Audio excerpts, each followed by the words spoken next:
안녕하세요, 정유진입니다. 오늘 황종욱 원장님과 촬영이 있어서 서울로 향하고 있답니다.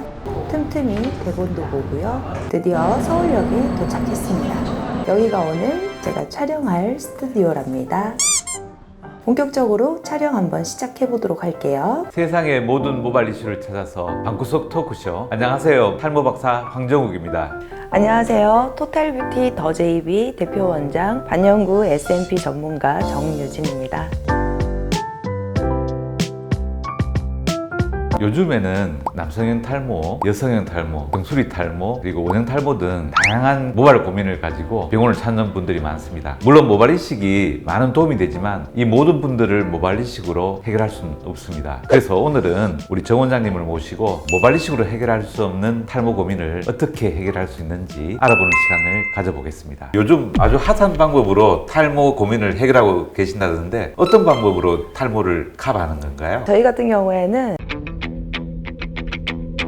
두 가지 방법이 있는데요. 한 가지는 기계를 이용을 해서 모발과 흡사한 색으로 컬러 배합을 해서 점으로 도트를 찍는 방식인 S&P라고 하는 두피 문신이 있고요. 또 한 가지 방법은 실제 머리카락이 난 것처럼 선으로 헤어라인 반영구를 하는 방법. 이 두 가지 방법으로 탈모를 커버해드리고 있습니다. 요즘 SNS를 봐도 두피 문신이 엄청 핫하더라고요. 20대, 30대 뿐만 아니라 50대 제 주위 지인이나 수술받은 분들이 두피 문신에 대해서 많은 문의를 하십니다. 요즘 보니까 특히 구준엽 씨나 홍석천 씨 같은 연예인들이 문신을 하시니까 더욱 관심을 많이 가지고 있는데요. 이게 탈모 고민을 해결할 수 있는 아주 좋은 방법 같습니다. 네, 실제 저희 고객님들도 보면 민머리 분들뿐만 아니라 20, 30대도 많지만 연모화가 진행 중인 한 50대 분들, 특히 또 여자분들도 굉장히 많거든요. 정수리 탈모나 가르마 탈모나 이런 분들도 굉장히 관심을 많이 가지고 계신데, 연모화가 진행되면서 정수리 탈모가 생기신 50대 고객님들도 그렇고 암투병으로 인해서 모발이 많이 빠지시는 분들, 항암 치료 중이신 분들이 또 S&P에 관심을 많이 가지고 계십니다.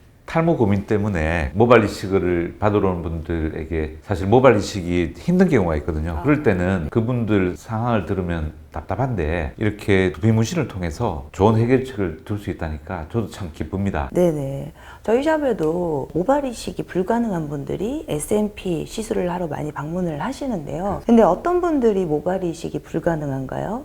몇 가지가 되는데요. 하나하나 좀 설명을 드리겠습니다. 네. 첫 번째로 자가 면역 질환으로 인한 원형 탈모인데요. 이 원형 탈모라는 것은 자가 면역 질환의 일종인데, 원래 병균을 방어해야 될 림프가 자기 신체를 그 외부의 공격으로 잘못 인식해서 모발을 공격해서 머리가 빠지는 겁니다. 그래서 많은 경우에서는 자연 회복이 되지만 일부 분들의 경우는 전신의 모발이 다 빠져서 머리카락뿐만 아니라 눈썹까지도 빠집니다. 그러니까 이런 경우는 스테로이드나 자가 면역 억제제로 치료를 해야 되는데, 이 스테로이드를 장기적으로 써서 모낭염이나 두피 함몰, 전신적인 부종 등 좀 큰 부작용이 생길 수가 있습니다. 이런 경우에는 사실은 되게 안타까운데 모발 이식으로는 도움이 안 됩니다. 아, 그렇구나.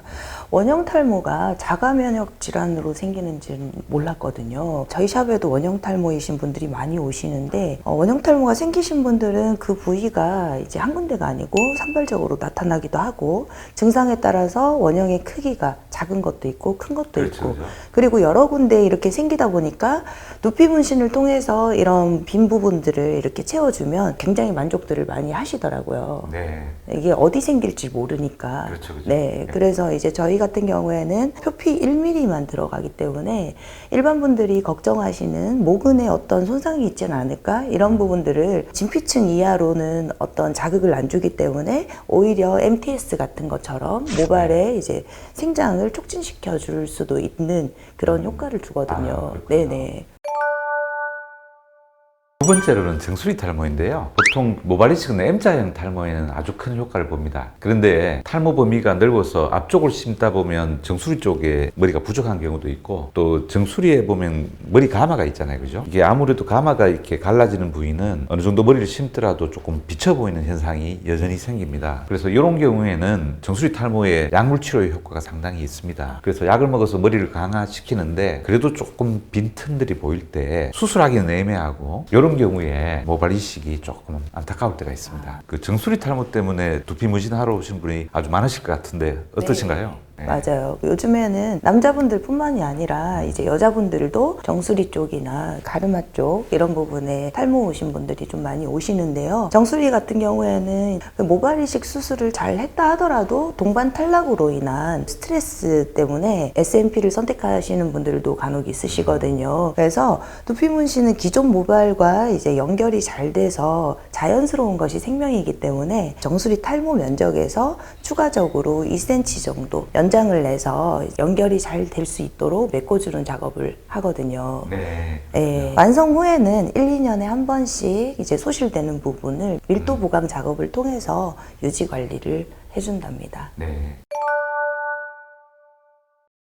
세 번째로는 탈모약 부작용의 우려 때문에 약을 복용을 거부하는 분들이 있습니다. 실제로 탈모약은 아주 그 안정성이 입증되어 있습니다. 그래서 한 2% 정도에서 그 미약한 성기능 감소나 속력 감퇴 등이 생길 수 있는데 이걸 너무 걱정하시는 분들이 있어요. 탈모약을 복용 안 하시면 탈모된 부위에 모발 이식으로 잘 만들어 드리더라도 나중에 시간이 지나면 그 뒷머리들이 빠지거든요. 그럼 또 심어야 되는데 결국은 한계가 있기 때문에 탈모약 복용을 거부하는 분들은 모발 이식을 권유하지 않습니다. 그래서 탈모약은 복용하기 싫고 그래서 모발 이식을 하지 못하는 그런 분들에게는 사실 모발 이식 외에 문신 같은 것들이 큰 도움이 된다고 봅니다. 그래서 모발 이식은 장기적인 관점에서 좀 수술을 시행해야 됩니다. 앞부분이 빠졌다고 해서 그 부분만 이식할 것이 아니라 이분이 약을 잘 드실 수 있는지 아니면 약을 잘 복용하기 힘들다면 앞으로 진행할 부위까지 미리 계획을 세워서 이식하는 것이 좋고요. 그래서 단순히 수술만 생각할 게 아니라 모발 이식 병원을 선택할 때는 나의 탈모의 장기적인 플랜을 세우고 거기에 대한 대처 방안들을 같이 제시해 줄 수 있는 그런 병원을 선택하는 것이 좋습니다. 안 그래도 저희 샵에 얼마 전에 고객님이 오셔서 친구분이 모발 이식을 하셨는데 빠진대요. 네네. 그러니까 그 부분이 저는 솔직히 이해가 잘 안 됐었거든요. 네. 모발 이식을 했는데 왜 그 모발이 다 빠지지? 이렇게 생각을 했었는데 탈모약을 복용을 못 하시는 분들이 계시는군요. 네네, 그렇죠. 네. 그 이식한 모발이 빠지는 게 아니라 그 뒤에 남아있던 모발들이 빠지는 현상이 발생하는데 네. 그걸 이제 이식 모가 빠졌다고 생각하시는 경우가 많습니다. 네, 원장님의 설명을 듣고 나니까 저도 어느 정도 궁금증이 풀리는 부분인 것 같아요. 무조건 수술을 권유할 게 아니라 원장님의 탈모인들을 위하는 마음, 그 마음이 느껴집니다. 네. 그리고 네 번째로는 후두부에 머리숱이 유독 적은 분들이 있어요. 그래서 이분이 그 탈모 범위는 넓은데 탈모된 부위를 가리기 위해서는 뒤에서 모발을 가져와야 되는데 대부분의 분들은 충분한 모발이 있는데 뒤에 머리숱도 아주 가늘거나 숱이 적은 분들이 있습니다. 그래서 그런 분들한테서는 충분한 양의 모발을 채취하지 못하기 때문에 심어도 엉성한 경우가 많거든요. 그러니까 이런 경우에는 이식보다는 문신 같은 방법들이 또 도움이 되리라 생각됩니다. 특히 안타까운 것은 부모님이 오셔서 자기 아들을 위해서 내 머리를 주면 되지 않냐 아니면 다른 사람 머리를 띠치해서 이식하면 되지 않냐고 하는데 물론 이론상은 가능한데 모발도 일종의 장기이기 때문에 탈모를 치료하기 위해서 평생 면역 억제제를 복용해야 되거든요. 그렇게 하기에는 면역 억제제 복용으로 인한 불편함이 많기 때문에 그런 경우가 참 안타깝습니다. 후두부에 이제 모발이 적으신 분들이 어쩔 수 없이 모발 이식을 하고 싶어도 못하는 경우가 생기는군요. 그렇죠. 네. 그래서 그런 분들이 이제 SNP를 선택하실 수밖에 없는데 그래도 이제 후두부에 모발 이식을 할 때도 비어 보이지 않게 채취하는 그 기술력이 중요하겠어요. 그렇습니다. 앞쪽을 심기 위해서 뒤쪽을 너무 무리하게 채취하면 또 뒤쪽이 또 이상하게 비어 보일 수 있거든요. 그리고 뒤쪽 후두부의 길이가 짧은 경우, 이거 개인적인 질문입니다만 그런 분들도 있잖아요. 그런 경우에는 절개를 많이 하거나 또 비절개도 너무 채취하면 뒷부분이 또 땜빵처럼 보이거든요. 그런 경우도 사실 모발 이식하기가 되게 힘듭니다. 여러 스타일이 있네요. 모발 이식을 할 수 없는 분들이 네, 이렇게 많은지 그렇습니다. 몰랐어요. 네.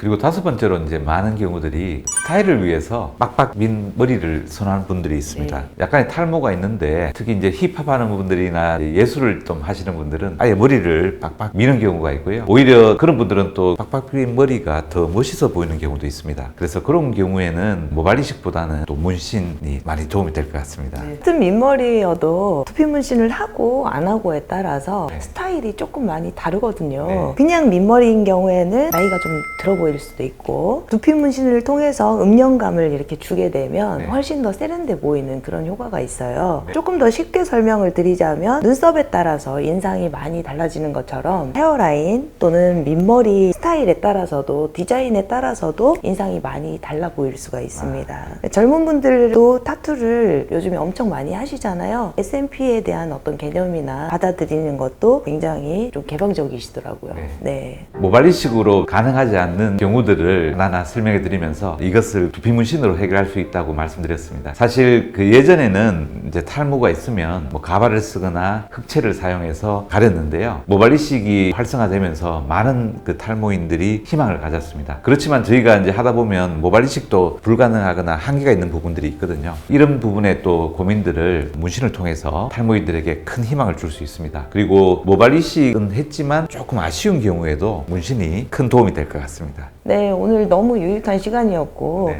우리 고객님들도 이제 모발이식과 SNP를 병행할 수 있어서 굉장히 좋은 유익한 정보들 많이 주셔서 너무 감사드리고요. 모발이식에 대해서 궁금증 굉장히 많았는데, 우리 고객님들도 아마 그 궁금증이 많이 해결되셨을 것 같아요. 모발이식이 불가능한 부분, 원장님께서 많은 지식적으로 설명을 해주셔서 유익한 시간이었던 것 같습니다. 네, 감사합니다. 네, 감사합니다.